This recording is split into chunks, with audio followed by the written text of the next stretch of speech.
my whole career kind of boiled down to was like, we got this guy. He's perfect for this one spot. High energy, hyped up dude. Yeah. We're going to put him in this space, and then we don't know what to do with him after that.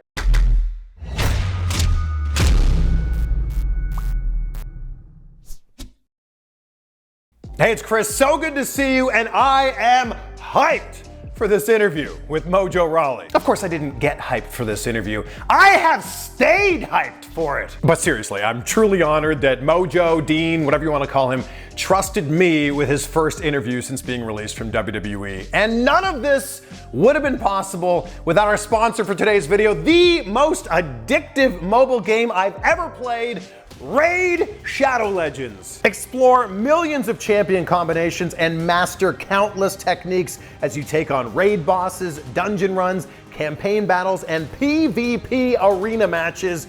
And with your hundreds of artifacts and over 500 champions with their own unique skills, you can build your own team and raid your way with Raid Shadow Legends. You've heard me talk about Raid for a few years now, and this game just keeps getting bigger and better. Almost 77 million people have played Raid for over 12.5 billion hours in total. Yeah, that's billion with a B. I love being able to earn artifacts, then summon new champions in the portal. Then you take those champions and you upgrade them in the tavern. So here's the champion that I've been using the most lately.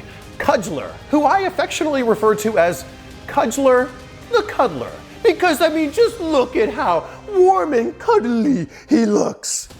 Actually, it kind of looks like that uncle who would like break your hand every time he shakes it. But look at my man Cudgler in action here, making easy work of absolutely anything in his path. And this month, Raid's got a non-stop schedule of summer events and activities. We're talking special fusion events to get a brand new legendary champion, tournaments against other players, and much, much more. They're also releasing 5 new amazing champions. I mean, look at them. They look amazing. I can't wait to try them out.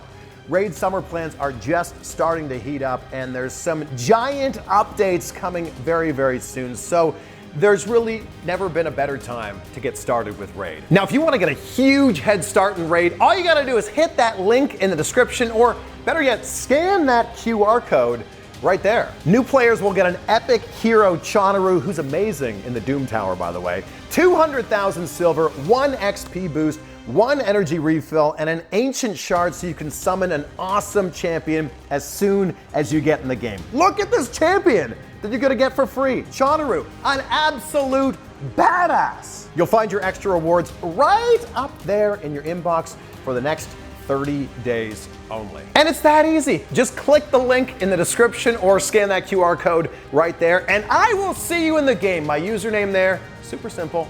It's CVV 2021. Boom! See you in there. Oh man, I am so hyped for this. I'm so glad we're doing this. Thanks for having me on. CVV, baby. Mojo in the house. I didn't get hype for this interview, Mojo. I've stayed hyped for this interview. Damn right. I can't even imagine you with any less energy. Have you always been this way?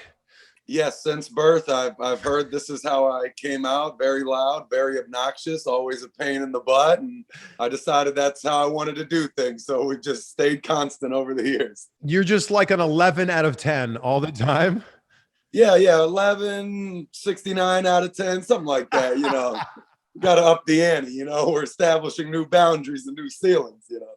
With all that said, is there ever a time in your life where you feel shy? Where I feel shy? Yeah. Shoot, man, I don't know. Not too often. I mean, I definitely know when I need to shut up and not be so aggressive or so out there. You know, I know it can be very off-putting to some. And that was always fun, especially in the beginning of my career. You know, you don't ever want to go into a new locker room, you know, loud and out there. People can misinterpret your enthusiasm for just, you know, a lack of respect, or, you know how it can be in a locker room. So sure, it's all about, you know, showing respect, shaking hands, you know, and I imagine if you come in with the amount of energy that you have, it could be misinterpreted, like you said. Yeah, got to put a cap on it sometimes. Congratulations, man. You're in a G.I. Joe movie. You're in Snake Eyes, which as we sit here right now comes out in a few weeks, July 23rd. Dude, right? Yeah. First of all, how incredible is that? I mean, grew up, probably had every G.I. Joe toy there ever was. And now I'm in the movie years later. Like, oh man, I couldn't believe it when I got the call. I was just so excited. I didn't really think it was true at first, it was just kind of just got out of a yoga class and I had this voicemail mentioning it. And I was like, you're kidding. I'm in my Zen right now. So much for that. So much for my Savasana. But man, it was an incredible experience. And, it was really difficult not saying anything about it, for a while. We filmed that a bit back now and it's finally coming out. So I'm just all ready to talk about it finally. So how did this all come together for you?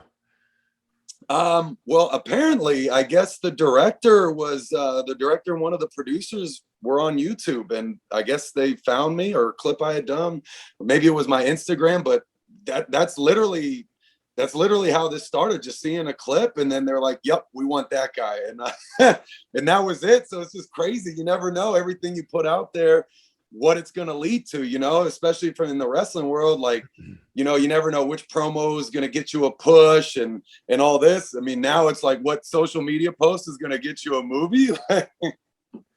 Was this a wrestling post, do you think? I think it was a wrestling related post, if I recall. Okay, so break this down. When we go to see Snake Eyes, what are we looking for? Where will we find Mojo in the film? Well, I can't tell you too much about it. You definitely got to go see it, of course. But you saw the trailer, and how cool was that? I mean, I hadn't seen a single frame of this thing since we filmed it. So seeing it all kind of come together and to kick off the big trailer, I mean, I was losing my mind. I thought it was awesome. And that's just like, a small part of what we got in the movie. And the rest of it is 10 times that. It's going to be so good. I'm just so excited to see. I mean, not only because I know what I'm looking for, but just to see how it came out and how the rest of the movie comes together. And I mean, I had an incredible time. I mean, what an awesome group of people I got to work with, from the director to Henry to shoot all the extras, just everybody on set. It was just such a family feel. Man, we had an absolute blast filming it. I don't want to say too much, but man, I'm telling you, you got to see this one. So have you been bitten by the acting bug now, do you think? Oh yeah, for sure. I mean, with wrestling, there's such a large acting component to it. That you would think it would be a relatively smooth transition. I mean, of course, they, in Hollywood, they film things a very, very different way. And, you're going to have a very different type of acting that you're going to be putting forward. But yeah, I mean, I had just such a good time with it. I can understand why so many wrestlers, want to do that either during or after their careers. I mean, it was just such a fun thing and, such a related business that, why not? I mean, follow me on this one. You're in a G.I. Joe movie. The Rock was also in a G.I. Joe movie. Oh, I'm aware of that. I've been talking trash nonstop to my friends and family since it came out, making sure they know I'm a huge movie star now. And just, The Rock better watch out because Mojo's coming through. How will you be credited in this film? I actually don't know. Did you tell him I want to be Dean, or are you Mojo, or, are you some sort of mixture between the two now? Yeah, I have not a clue. I didn't even ask. I was just so excited to be in the thing. It was like, shoot, I don't care what name you put on it. Let's run with it. I guess that'll be another surprise for me when it comes out. Right. So, I mean, you walk onto set, you obviously have a ton of experience in the ring. You know how to make stuff look great in terms of making stuff look real. Movie fighting is so different from pro wrestling. So how much did you have to learn?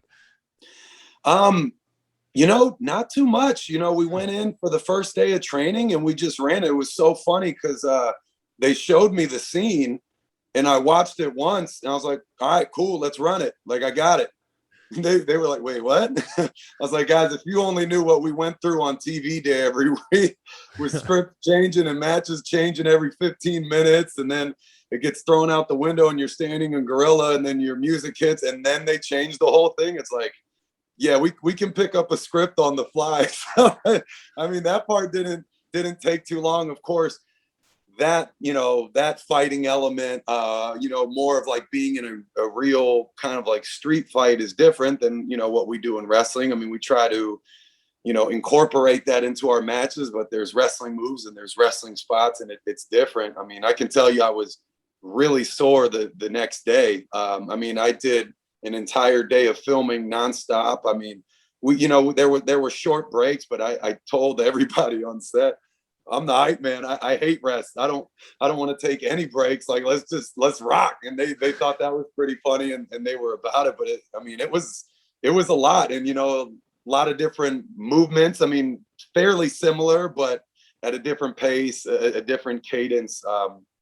It'll take a lot out of you. It felt like I was pretty sore the next day. Took a red eye to Raw and had to wrestle in Boston on no sleep, but that's kind of standard protocol in my life. So I was all about it. Had a better match for it. Oh man, so you filmed this back in 2019, is that right? Yeah, the end of 2019, I believe. And I'm guessing this might have come out last year if the world was a little bit more normal. Yeah, I think it was supposed to come out July last year, and then with everything we had to push it back, which was tough as well. But I'm also glad, because you want to see this in theaters and you want the big screen, and I have like a home theater with a screen here, but it's nothing compared to go into the theaters. That was always my favorite thing to do, especially in my football career, was on an off day, go see 2 or 3 movies in a row, back to back to back. Like that was my thing. So I, being a big movie guy, definitely wanted to wait. It was well worth it to wait for it to come out in theaters and couldn't be more excited about it.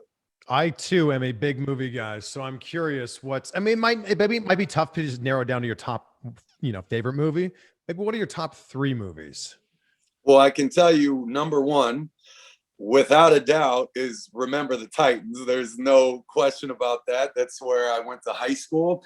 It's where I played my football. The guys from the movie, like I know all those guys. They helped, coach me, raise me, all that stuff. I mean, I have my little wall of narcissism here in the house right here. And I have some stuff framed from the movie, from Coach Boone. And that was just incredible for me. I love the movie Invincible and Rudy, these underdog stories of guys that, came from nothing and made it. I mean, that's how I've always, looked at my path, being the undrafted guy, the scout team guy, the guy that had to come up from nothing and didn't get a lot of looks. And second, you get that small little smidge of an opportunity, you got to take it and run with it. And, that's why I resonate with those movies so much. But I can tell you right now, without a doubt, Snake Eyes is going to be number 1. I'm so sorry to the TC Williams community, but I think this one's gotta take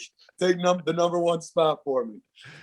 If we go back, obviously, I mean, Remember the Titans is a fantastic movie, but with that like influence on your life, did you want to grow up and be an NFL player? Was that the goal? Well, the first thing I ever wanted to do, to be honest with you, was be in the WWE, was to, be a big wrestling superstar and champion. I mean, I watched every single week with my dad and my brother, and, we're sitting there like wrestling each other, and my mom would come in and get all upset. My dad's not really paying attention because he's watching the show. I mean, I was watching when I was so young. I didn't realize that the WWE and WCW were different companies. It was all wrestling. I didn't realize, there's football, there's basketball, and there's wrestling. I didn't realize there were different companies within it. So that was the first thing I ever wanted to do. But then, you go to school and you can't sign up for wrestling as a sport. So, I went the football route and, worked really hard for that. And it, just worked well with me. And, I was able to have a solid run there and have some success there. So I plugged away with that. And then, took an injury when I was with the Cardinals, one that I thought at the time was going to be a career ender, to kind of reevaluate things. And then that's when I had this opportunity at a tryout with the WWE. And I took that. I was in talks with, I believe it was like the Raiders and the Jets at the time, about about going back. And then this happened. I just ran with it. You know, it was a big risk at the time, huge pay difference, that's for sure. But yeah, you know, I bet on it and ran with it. And, you know, I'm glad I did. You're a surprisingly big guy. I don't know if everybody realizes this. You're a little over 6'3", almost 300 pounds. Were you always the big kid in high school? Yeah, in middle school, high school, for sure. One of the biggest, if not like the biggest kid in class. You know, a lot of work went into that, you know, lots of time in the weight room, trying to break all the records and whatnot. Even when I went to my D3 school for 2 years, I was one of the bigger guys on the team. Wasn't until I got to Maryland that, you know, I saw giants and monsters for the first time. I mean, the first guy I saw when I reported to camp. All right, so let me paint you a picture here. I go to a Division III school. I'm on a full academic scholarship. I'm the first ever freshman captain. I broke all the weight room records year one. I'm an officer in the leadership program, the honors program, And I gave it all up to walk on at Maryland to pay $35,000 to $40,000 a year with no guarantee of a roster spot, just to have a shot at, you know, taking this thing to the next level. And I report to camp already like, man, did I make the right decision? This could cost me 6 figures and amount to nothing.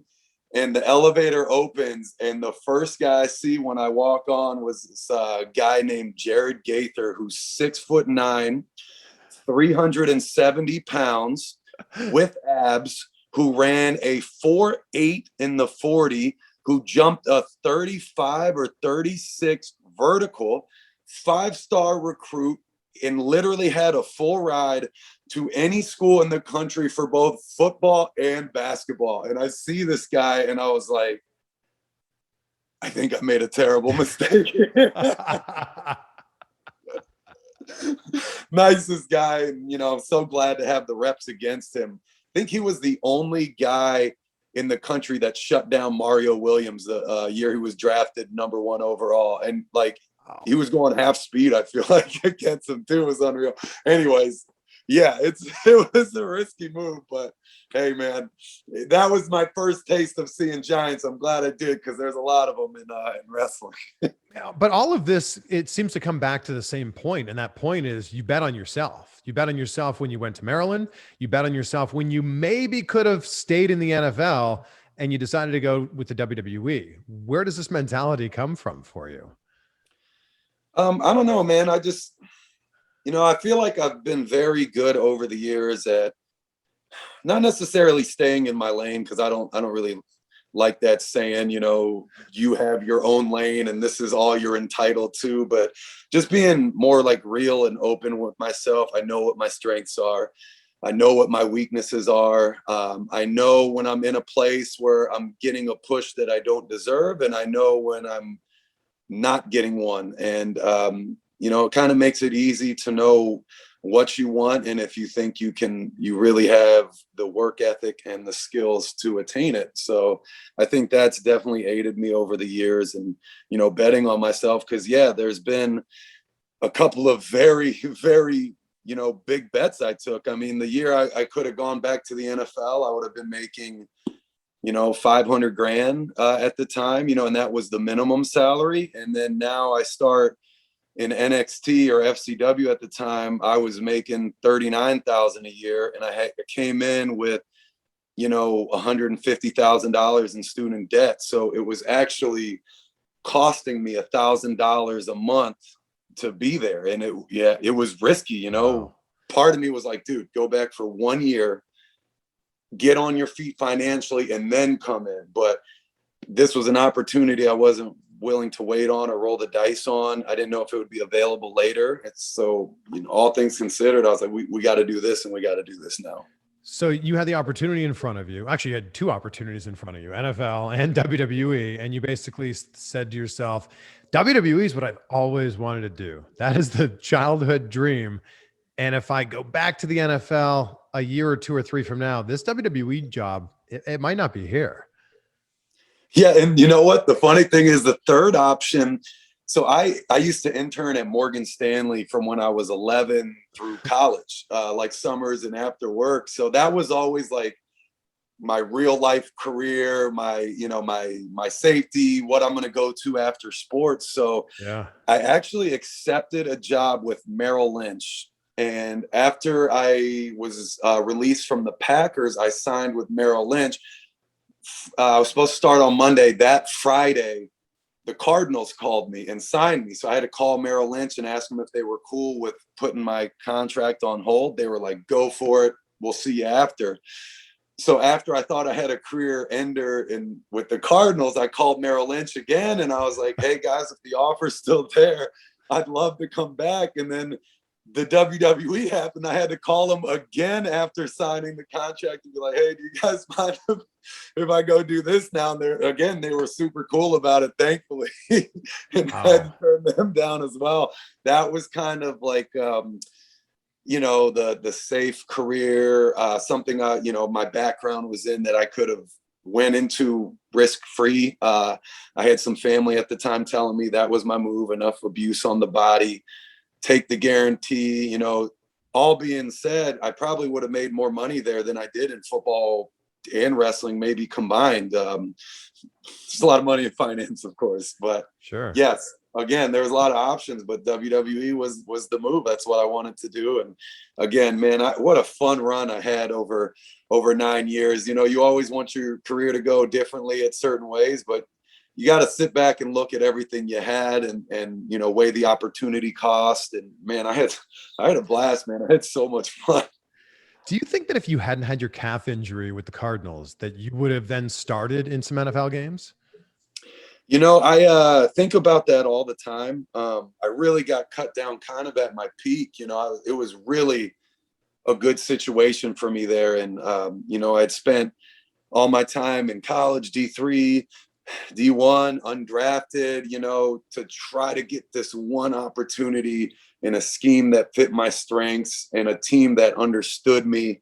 And it finally happened, they love a good off-season conditioning program with that staff. And I came in and I broke some of their weight room competition records or whatever on like day one. So they already knew who I was on the first day.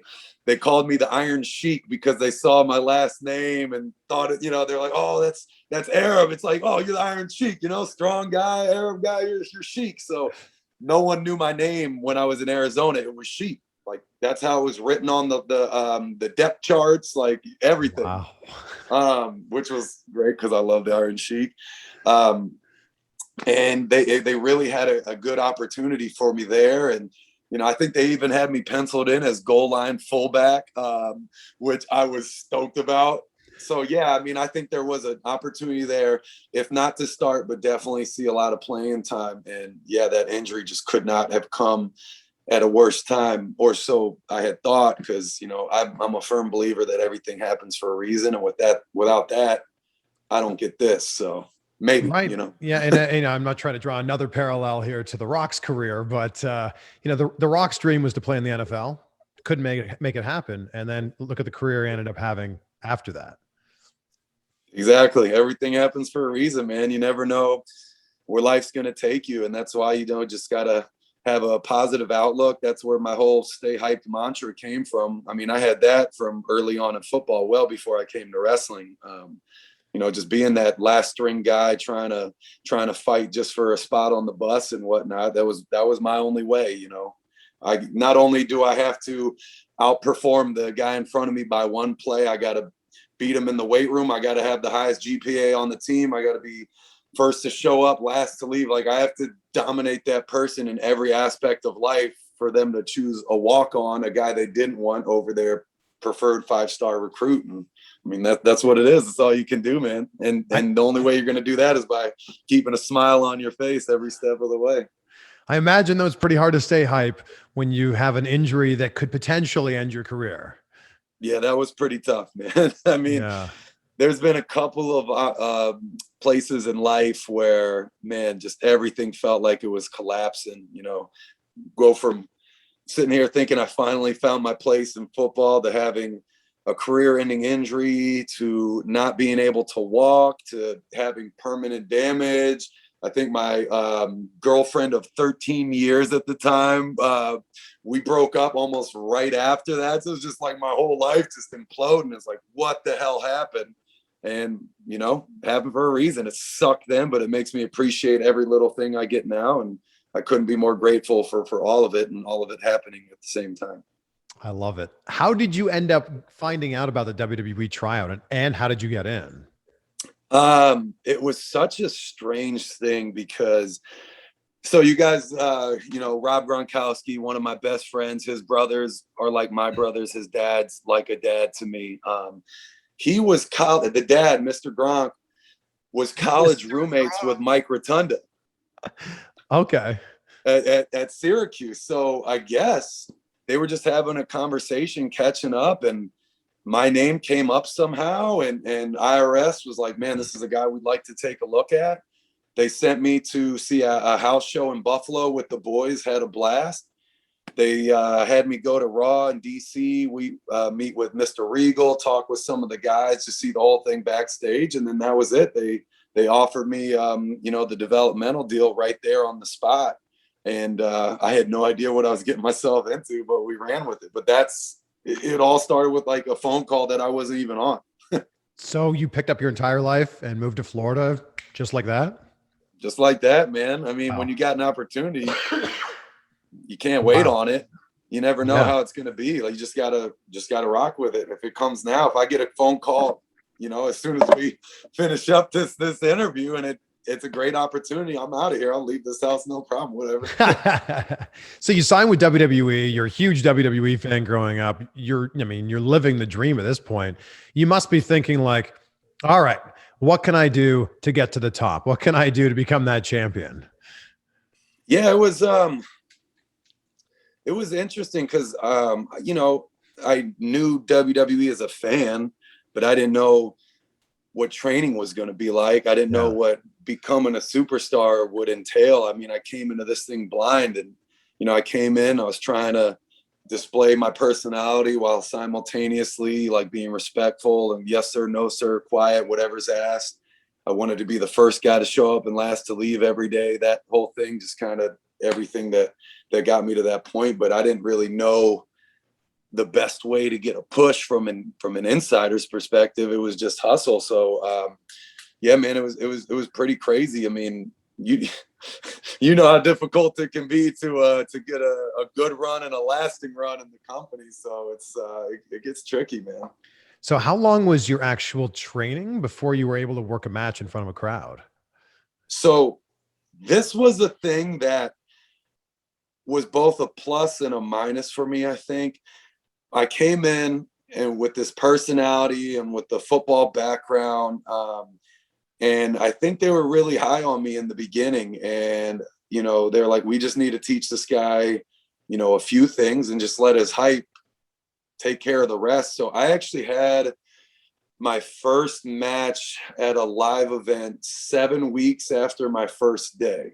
Wow. And yeah, it was very, very quick. I remember backstage, some dudes were not happy about that, which was so funny because there's 7 people in the audience. It's like, guys, who cares? Like, come on. But yeah, like they were like, this guy, this is our opener, you know, big baby face, gets the crowd hyped, you know, we'll keep his matches basic because in NXT at the time, the opener was supposed to have a lot of constraints of just basic match, no false finishes, you know, super generic match, just get the crowd hyped up and save all the high spots and all the, you know, pretty stuff for the rest of the card as it builds the card. So they plugged me into that spot and I got stuck there for a long time, man. So I was grateful to get the reps, but I feel like I was pigeonholed almost from the get-go, where it was so tough to get out of that. Don't get me wrong, opening's a great spot on the card.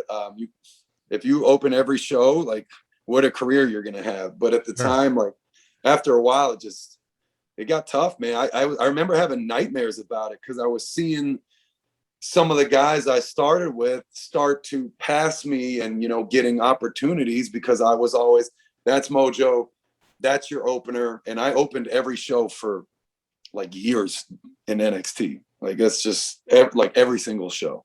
So again, I was grateful, but I felt like I wasn't getting challenged and I couldn't really grow because I think, matter of fact, I think my first match with a near fall in it might have come when I was on the main roster. Wow. How about that? Wow. It might have been a live event.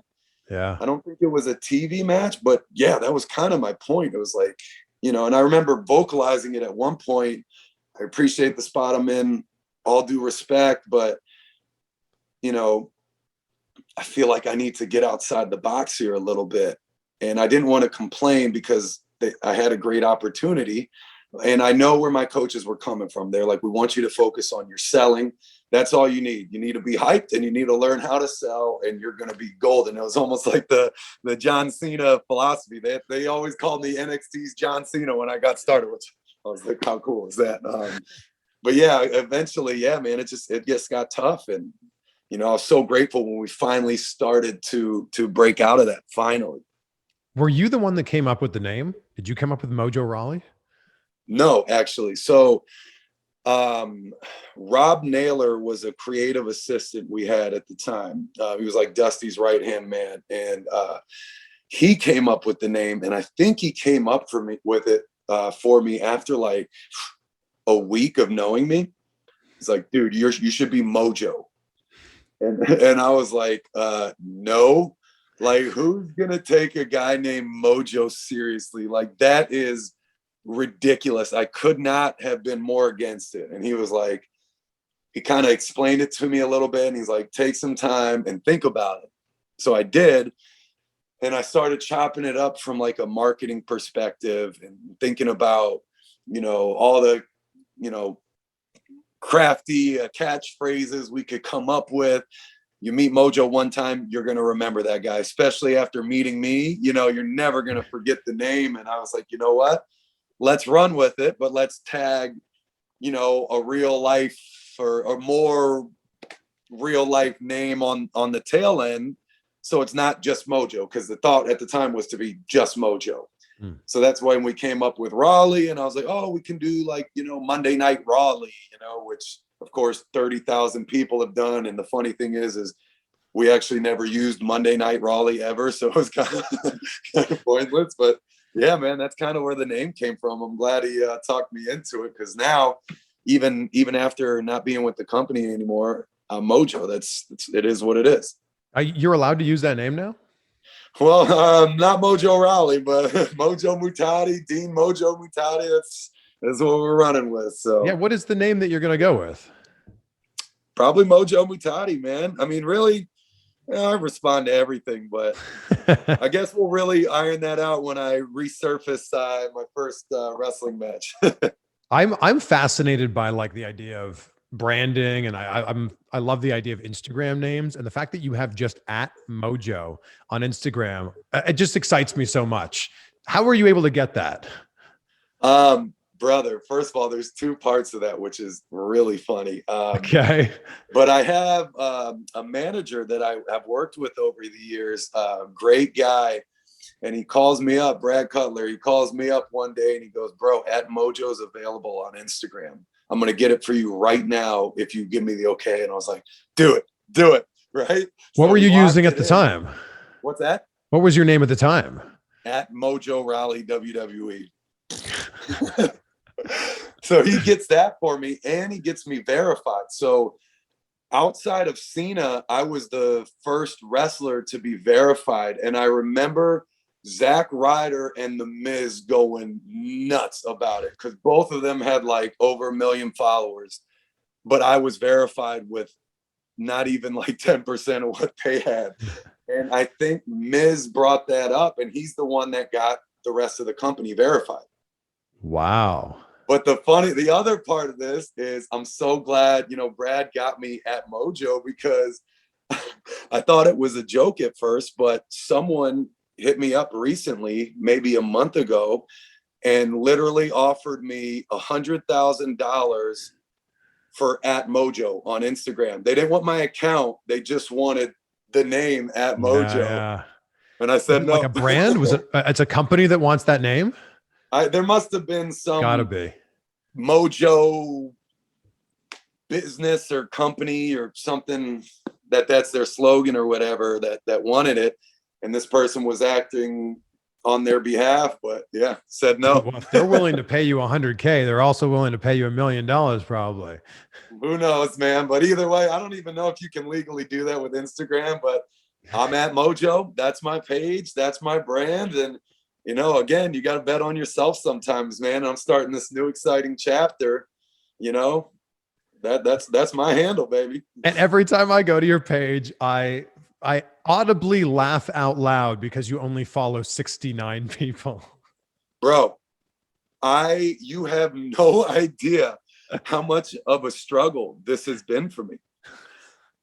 Bro, I've literally been on a date before. Obviously, this one wasn't meant to be. And the girl said, I need you. You got to follow me right now. I just followed you. And I was like, yeah, I can't do it. You know, if this thing works, of course I'll do it then. Can't do it. And she was like, if you don't follow me right now, then this date's over. And it was, check, please. Oh my gosh. Dude, I've had to unfollow my family. I think I had to unfollow my mom at one point. Like, dude, it is brutal. Brutal. I mean, you must, so, you know, there's got to be people over the next 6 months, year that you're going to have to follow. So does this mean that you have like a lower, 5 or lower 10 people that are like, all right, if I have to follow, the director of my new movie or something, sorry, Aunt Kathy, you're out. The bottom 5 was weeded out probably like 5 years ago. Now I usually unfollow whoever's not going to get upset about it. Do you follow every Gronkowski brother? I think so.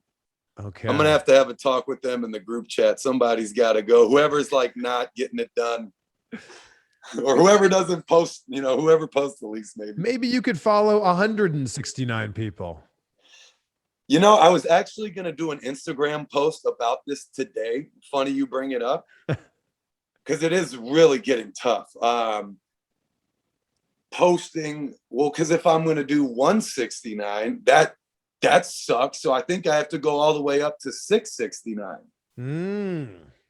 Now that's a lot. I don't know. Now no one feels special, and it's not that funny.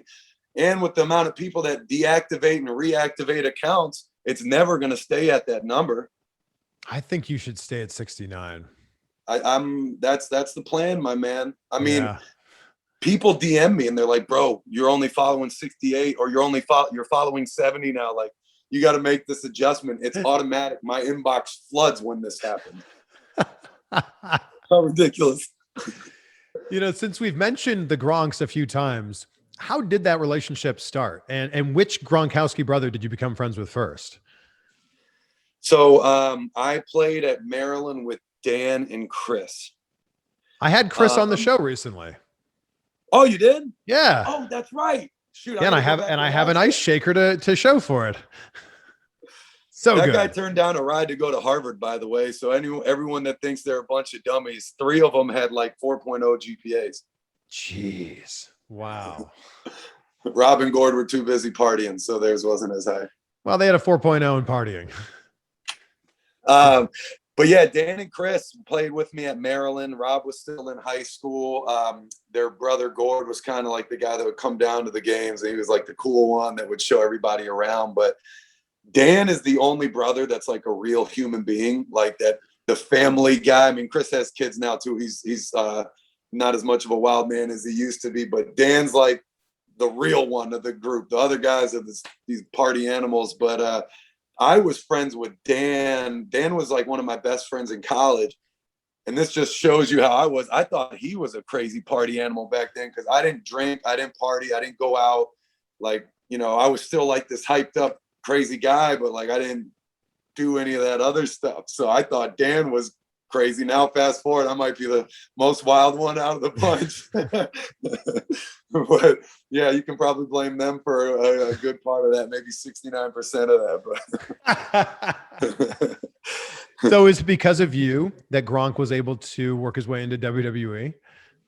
Yeah, I mean, those guys were always a fan, and I was actually I was actually with them when I got my email from Canyon that they were going to bring me in. We were where the hell were we? South Padre Island, I think, for spring break or somewhere partying, and we went nuts. We went absolutely bananas when that happened. So many good stories there, but yeah, man. We got Rob in. We used to practice when we were partying before I started. I'd have everyone at the club line up. I'd pull my shirt off and have everyone go down the line and just chop the crap out of me all night. I was like, I got to toughen up, man. I gotta be ready for this. And that's literally why I would always tell people, like, chop me as much as you want, put me in the ropes. You think it's a prank on you, it's going to be you think it's a prank on me, it's going to be a prank on you, because I'll eat chops all day. And I even had spots where people would just chop me a ton and I would just, get hyped up off of it. But Rob started coming in. We set up the Mania spot. They were always backstage, or they came to the shows. I remember we had a FCW show when there was literally 7 people there, and the Gronks were 5 of them. Wow. And I remember Wow. EC3 coming out to wrestle. It was just so funny because there's no one in this like grungy gym, and he's like, "What the hell is that Gronk? What's he doing here?" kind of thing. Everyone was just cracking up. But yeah, man, very supportive, and we got to have some fun over the years. We were actually setting up some matches with him before he went back to football and the world shut down. So again, at some point, we're hoping to get this done, because I know he wants to get in the ring and actually partake, and it'll be a fun thing for everybody. So you think when he retires again, he'll be back in WWE? Well, I guess that depends where I'm at. We wanted to have some fun together. That's what it was always about. So, if I'm wrestling at the time and he wants in, then we'll definitely do something together. If not, we'll figure it out. But yeah, that match is coming somewhere at some time, I can tell you. Yeah. Well, I mean, you've got this taste of Hollywood. I'm sure this is not the last film that you're going to be in. Is wrestling still going to be a big part of your life moving forward? Do you still want to wrestle full time? I want to do everything right now. Right now, this is almost 10 years. I just put in, and you know how the commitment to WWE is. You can't really do anything outside of it. So right now I want to do and I want to do everything. I do want to wrestle in the future. There's no doubt about that. Right now, I just, need a little bit of time for me to, get all of my stuff in line. I got a lot of things I'm working on right now that I just want to, work on, and really just let my body recover. I think that's important. Just, ask Rob. I mean, he took 1 year off from football. Now he feels like he can go another 10. Sometimes getting hurt's the best thing that can happen to you, man, because, while you're rehabbing that calf, it gives you enough time to heal up the rest of your body, let your brain catch up.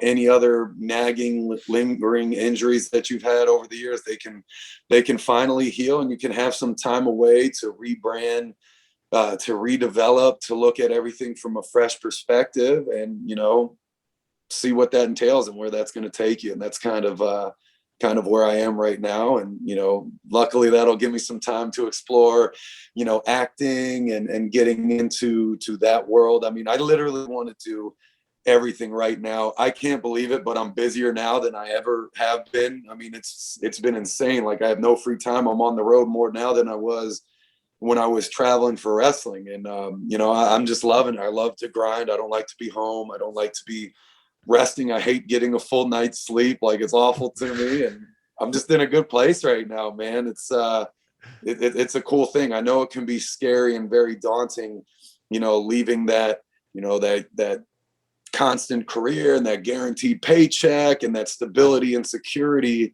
that being a full-time, employee essentially can give you. But I'm loving the flip side of that right now. And you've got an endless amount of freedom now. It's kind of weird to get used to be honest. I keep thinking I got to ask permission before I do things. I got to remind myself I don't have to anymore. You mentioned a rebrand, and I want to talk about your heel turn in WWE.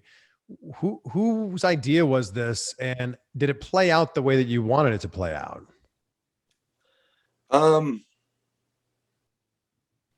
I can't remember whose idea it was. If it was mine or Vince's. I know I had Zach got hurt and I had my singles run and I had a good stretch there for a time. And then Zach came back, we tagged, and I knew everyone knew we were going to break up because we prefaced it for months. But I don't think anyone knew who was going to turn on who. That was kind of our saving grace for that. And we didn't really know either. And then the thought came down to have me do the heel turn, and I was all for it. I know they wanted me to get away as far away from the whole hype persona as possible. They didn't want me even mentioning the word hype at all. And we had a good run there for a while. I would have preferred if Zach and I could have had our run for a bit. I turned on them, and then they aired a .com exclusive detailing the breakup. And then we had our one match on the kickoff of a pay-per-view. And when you're doing a kickoff match or some of these other matches, you have so many handicaps on it. Like, you can't swing for the fences and show people what you got. That's why, like, Zach and I were like, dude, let's just go at each other on social. And I cut a couple of promos on my cell phone in my garage that got really good traction, and he had some great clapbacks as well. But that was it, man. We turned, and then we had the kickoff match, and then that was it. They broke it off, and then I had like one of my we like to joke around, the classic semi push where you start to set up the push and then the push never comes. Yeah. We had some good moments. I would have loved to have done more with it, but it is what it is. You take what you can get, and at the end of the day, you just gotta be comfortable and happy with what you put out there, and know that as long as you feel like you did all you could given the circumstances, like that's what's going to propel you through the years. You never want to have any lingering doubt, like, oh, I wish like I would have focused up more, or worked harder. I always worked as hard as possible at all times. Like, even when I was partying, like, it was like, all right, I'm going to go out, I'm going to get some content, I'm going to put it on my social, I'm building my character, I'm making connects. Yeah. Hopefully that'll let the company see that I have traction outside of this place, and maybe that'll convince them to give me a run here. But at the end of the day, you just got to be happy with what you got. And I think there's some things we could have done differently, but they didn't. And can't have any regrets at the end of the day. What was the idea behind the face paint when you were heel? Brother. Oh no. I'm so against that. Yeah. I really didn't want to do that. Truthfully, though, the way the sketches came back, they didn't look half bad. And I was like, I hope when I wear this, it looks this cool.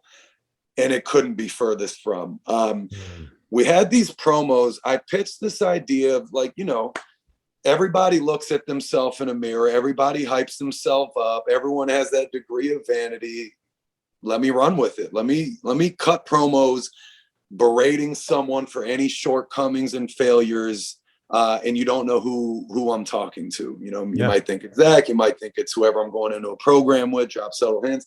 You find out later it's me, and now we can take this whole new attitude and run with it. There was a couple ways we were going to go with it, and somehow that morphed into me losing my mind and drawing on my face, and I don't know what it became. We literally did one match with that character. Me and Apollo were paired together on a Europe tour. And I remember, it was like 2.5 weeks of everyday working together. And, we put on some great matches. Him and I always had great chemistry. I thought there was so much there that we pitched together and against each other.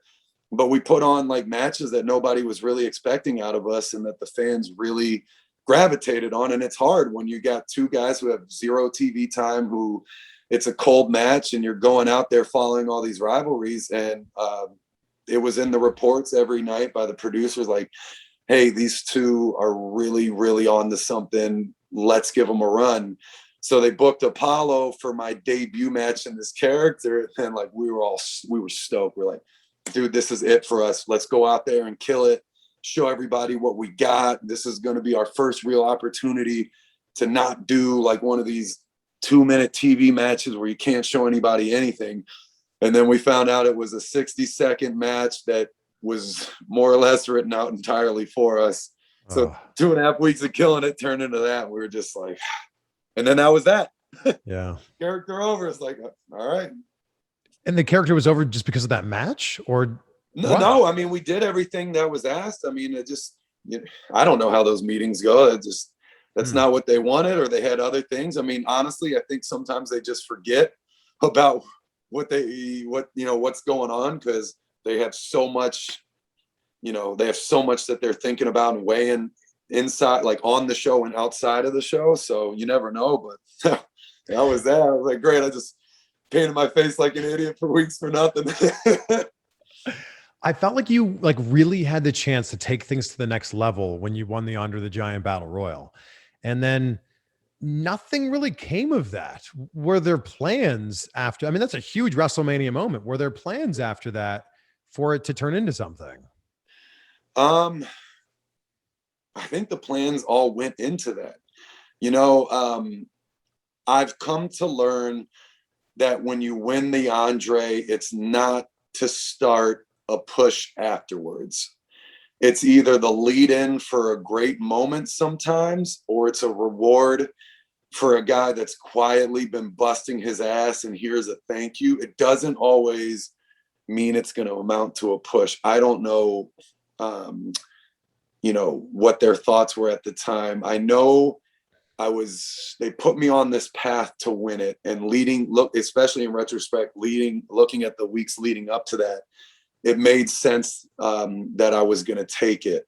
And when I heard that it was probably going to be me, that's when I had the idea. I was like, oh man, let's bring in Robbie G and just hype it up even more and make even bigger moments. Cause I always try to focus on big picture. It's like, all right, well, I can do this myself, and it's going to be, people are probably going to look at it as an average Andre moment, or we can make it bigger than it is and get it out to more eyes and make it a bigger moment. They even moved it to the pre-show, which a lot of people were upset about, but the pre-show was on cable. The pay-per-view was on the network. The pre-show gets more views by a mile than the actual show did. So I was looking at it as a plus all around. But then afterwards, man, it just, they didn't know what to do. I think I was doing some like strange promos with kids or something. Honestly, man, I think that's just what my whole career kind of boiled down to, was like, we got this guy. He's perfect for this one spot. High energy, hyped up dude. Yeah. We're going to put him in this space, and then we don't know what to do with him after that. Cause I remember meeting with Vince one time, and I was like, I felt pretty boosted after it, but I also felt like, I felt mixed about it, but he literally sat me down. He's like, all right, you may be you're one of the best athletes in the company. You're one of the strongest in the company. You have one of the best attitudes, one of the best work ethics. And he literally went down the list of all these superlatives where I was number one or top 3. And then he was like, we just got to figure out what to do with you. And I remember thinking to myself, I was like, well, I think you just said it. How do we not use that? Like, there's so many things we can do with it, but you never know what's going on behind the scenes, and all you can do is work your butt off. I was submitting pitches constantly. Very seldom does that amount to anything, if anything at all. But yeah, man, you never really know what's going on, and at the end of the day, again, you just got to do your best and put everything out there, and that's all you can take home. You were one of the superstars who ended up losing your last name, your character last name. Do you think did that help? Did that hurt? Or did that not matter at all? Losing Rawley? Weren't you just Mojo? I know they flirted with that fact, but I don't think they ever dropped it on TV. Then maybe they were just calling you Mojo, because almost everybody's Seth Rollins, Roman Reigns. Maybe it was just because everybody knew you as Mojo. Well, to that point, yeah, sometimes they do that where it's like, all right, his name's Mojo Rawley. Don't mention Rawley on TV ever. You know, he's just Mojo, and I guess. But yeah, you're right. They did do a lot of that. But so, I mean, it definitely held a lot of people had their name taken away. And I feel like with what you said earlier in this conversation, where you didn't want to just be Mojo, it's kind of coming full circle now where like, it's actually great that you're just Mojo now. Yeah. I think by the end there was actually, now that you're talking about it, I think there was a discussion at some point about just making it Mojo. But yeah, at the end of the day, Raleigh was so irrelevant to the name, it didn't even matter. Yeah, it was just Mojo. Yeah. You survived a whole bunch of rounds of cuts, and a lot of your friends, a lot of your colleagues ended up getting let go. I mean, there was a huge release last year at the start of the pandemic. You survived that. Did you think you would survive this most recent round of cuts too?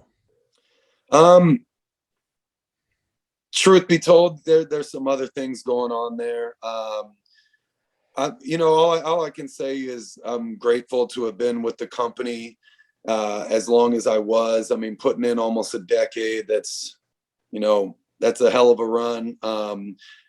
And all I can say too is that, I'm truthfully happy it happened. It was time for a change. And sometimes you never want to be the one to necessarily initiate that. But you needed it to happen. And it was a thought that was kind of going through my head for a while. It's like, you know what, let's give this thing another year or two. If this amounts to nothing, or very little, or doesn't change the trajectory of the course I'm currently on, then yeah, it is time for a change, because I'm going to turn 35 here shortly. And when you're talking about starting over in another industry, the longer you wait, the less is off the table later. And again, I got pigeonholed a lot as being like this big hyped up guy that very much did a lot outside of the ring. I was one of the few guys they used for a lot of these community service drives, public speaking, like red carpet events, like all those kind of things. Because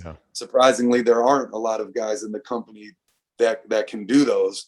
Titus O'Neil is the poster boy for that stuff. I mean, honestly, in my opinion, I think Titus is top 3 most valuable people in all of WWE.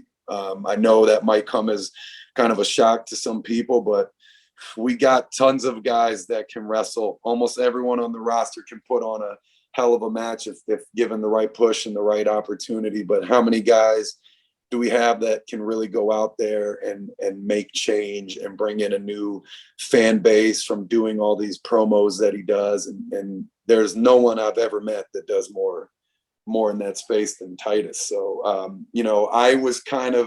I felt like used for both, but again, sometimes those guys don't get the big Roman Reigns careers. So eventually, you see where you're at, you're grateful for where you're at. But change needs to happen, whether it comes from you or them. I feel like people think they know who Mojo is because they've, got to know this character over the last decade. What do you think would be the most surprising thing that we would find out about Dean that we'd go, no way he does that? Probably anything about Dean. The only thing you know about Mojo is hype and partying. We kind of work pretty hard to really paint that picture. Of course, I'm gonna have to work to get out of it, man. But I don't know. It was just the whole financial background. That's kind of an affinity for investments and making sure all my friends are being smart with their money. I was one of the, probably me and Titus were the 2 guys behind the scenes that were constantly getting guys side business to whatever extent we could. When we do shows, we get hotel rooms comped and fun nights lined up, or just all kinds of stuff set up for the boys. And that's actually something that leads me into one of my projects I'm doing now. I started a company, the Paragon Talent Group, with some other buddies that I have to represent, wrestlers in their transitions in real world life, getting them, paid gigs, marketing gigs, new careers. everything, because I just have so many friends that when they leave this company, they're lost, you know. And these are guys that maybe wrestled their whole lives. They only know wrestling. They haven't done anything outside of it. They don't know how to manage their money. They don't know how to do anything but get wrestling gigs. And I have so many guys that reached out to me just asking for help, you know, with managing their money, income streams, how to market themselves and whatnot. So I was like, well, shoot, you know, why would I not just start a company and help guys out? So we've signed up, you know, 12 full-time guys on our roster that were former WWE wrestlers, and you know, working with some guys in other industries too, just to kind of help them out, so we can all just kind of come together and grow and help one another to set up next steps. So yeah, I mean, if you're asking about, you know, what are the things people are surprised about, it's probably just any element of Dean, you know, when the hype's turned down and you're getting the maybe the business side of me, because I don't want to say the mojo and the hyped up excited part of me isn't me. That is 100% me, but you know, there's a lot of layers here, I guess, is what I'm trying to say. I mean, so many wrestlers struggle, and I'm sure you've seen this with your friends. They struggle when they leave WWE or when they leave wrestling because their entire identity is that they were a wrestler. And I feel like you're already ahead of the curve here. Your identity wasn't just that you were a wrestler. Your identity is mojo. Your identity was that you had like charisma oozing out of every pore of your body. And I feel like you're going to be completely fine here. Yeah, I'm not worried about it one bit. Like I said, you know, there's benefits of being there, but there's a lot of benefits of not being there too. And you just got to see what's the right fit for you. And it comes down to being, you know, honest and open with yourself.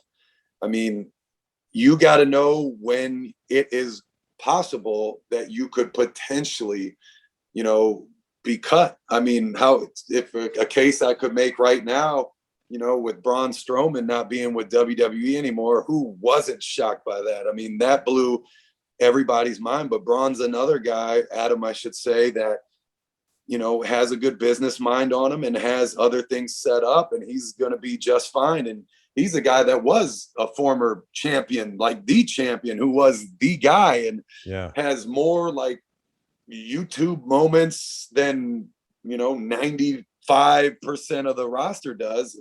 But even he had the wherewithal and the heads up to set up next steps. And you know, I know he's got a lot he's working on right now. He's going to have a hell of a career. And these are things that if you want to go back later, you know, it's only going to make you an even bigger name. And that's what you got to realize sometime. And I think there's been a recent trend of guys seeing this and seeing the value in other places where you can grow. And especially in a wrestling world, I mean, AEW, how can you not be thrilled with their existence and their success? I mean, I think everybody in the WWE locker room got raises when they started to try and keep guys there. So I don't know if there was anyone that was bigger fans of AEW than the WWE locker room secretly. But you know, it's just great to see that people are starting to think this thing through and next steps more.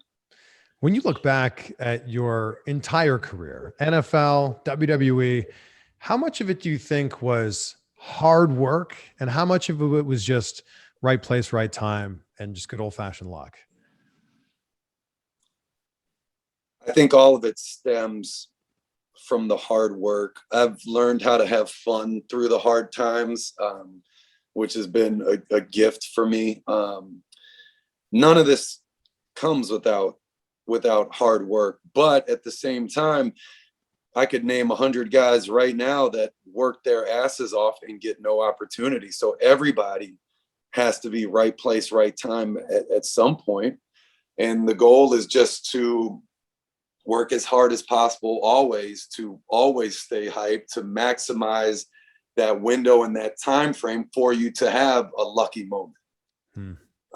But you know, everybody needs a little bit of luck here and there, and no one's going to make it by themselves. I don't care who you are. It just doesn't happen. And, you know, that's what it comes down to, man. And sometimes it takes years and years and years of the grind and getting no respect and no notoriety and no money before it finally pays off. And sometimes just having someone in your corner makes the world of a difference. You know, I used to travel with Fandango, and I remember Dango telling me early on when I first got called up, and I'll never forget it, but he's like, dude, I can't tell you how many guys I've seen come and go, how many guys that were flash in the pans, these number one merch sellers, these, you know, major champions that I've outlasted by knowing my place, by working hard, by not complaining, by doing the right things, and, you know, just letting time run its course. And yeah, I've had some cool moments, but it took years to sometimes get to that. And then cool moments don't always last for forever.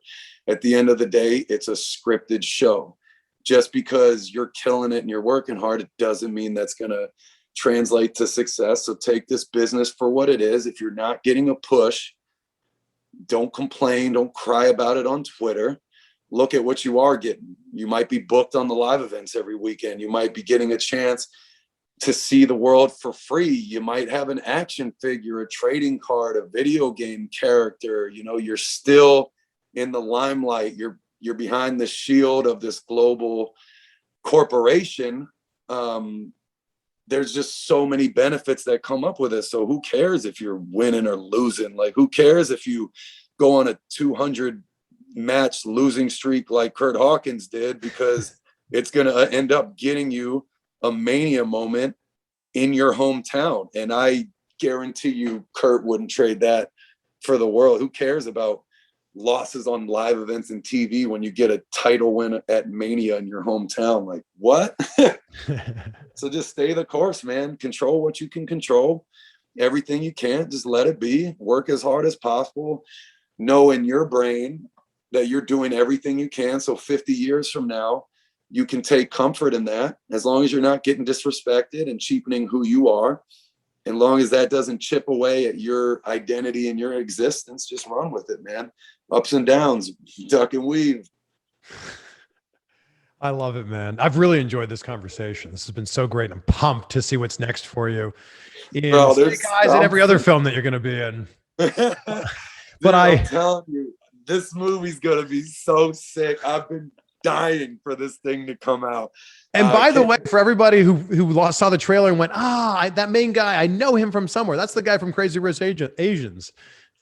Oh, so that was another point, bro. Henry. So I knew he was this Hollywood star on the come up, and he's killing it. So I went into this movie and I was like, okay, great actor. My sisters both love him. All my friends have a crush on him. Yeah. Probably not going to be the most athletic guy. I am definitely going to have to carry this scene. I was looking at him almost like, you know, I'm the veteran guy doing the job for this burgeoning star, which so many guys did for me. Sure. Man, I showed up. I was blown away by how athletic he was, how smooth his maneuvers and mannerisms were. And just, dude, the way he moved, I was like, this guy literally is a ninja. It looks like he's been doing this for life. I went back to Raw and I was like, dude, we got to book this guy for a match with me on TV because he's ready right now. So the fact that he was just leagues above athletically where I thought him or any actor would be for that matter, I was like, oh, we're going to have some fun with this one. And I'm telling you, y'all are going to love it. Really check it out. The trailer is nothing. Made my day having all my friends and family hit me up like, did I just see you in a G.I. Joe trailer? Like, you damn right you did. Check it out, baby. I end every interview with the same question. I mean, you've mentioned it a few times during this interview, but I'm a big gratitude guy, and I want to know, what are 3 things in your life that you're grateful for right now? 3 things I'm grateful for in life right now. 1, the opportunity to be living. Especially in the pandemic we're in, and there's a lot of people that have been affected by this thing over the years. I know I've had my fair share with it. Just the fact to be alive, man. Like, what a time to have to evaluate yourself and to have this period of time to really take a close look at yourself and, you know, how you want your life to proceed. you know, I've lost friends and loved ones during this time from this thing, and it's been very scary for everybody. So just the fact to wake up, and no matter how bad your circumstances might be, for everyone listening, like, you're still living and you still have the opportunity for this amazing comeback story.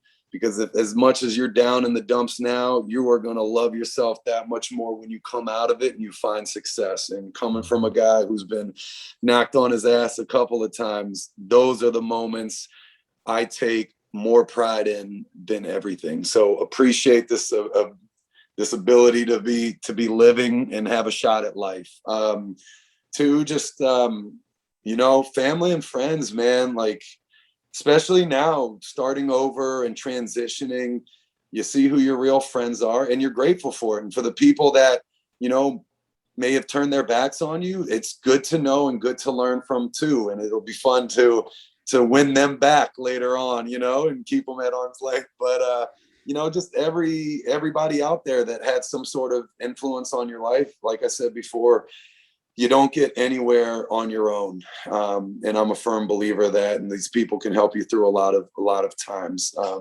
People that you thought may have been acquaintances or people you barely knew might get you your next career, might get you your next gig, just anything, or they might just be there for you with great advice or someone for you to vent to if you need it. And the third thing I'm grateful for would be this interview with the main man, CVV. Thank you for having me on, bro. This was so fun. It was good to chat about some of this stuff. Again, some of it feels so wrong talking about now that I'm a free man again. It's definitely an adjustment and acclimation period. So I thank you, bro. appreciate you, man. This was a great conversation. I wish we could have done this in person, but I don't know if the internet could handle that much hype at once, you know? I don't know. It might break, bro. I don't Might. know, man. I've heard so many good things about you from friends, from people I didn't even know listen to your show, and they're like, dude, this guy does a great job. He's one of the biggest pros out there, and he's a hell of a guy. So 100% get on that thing ASAP. So I'm glad we did this right away as soon as I was ready to open up and start chatting, man. I appreciate you, man. And I'm so excited for this next chapter of your life, whether that's as Dean, as Mojo, or whatever you want to be.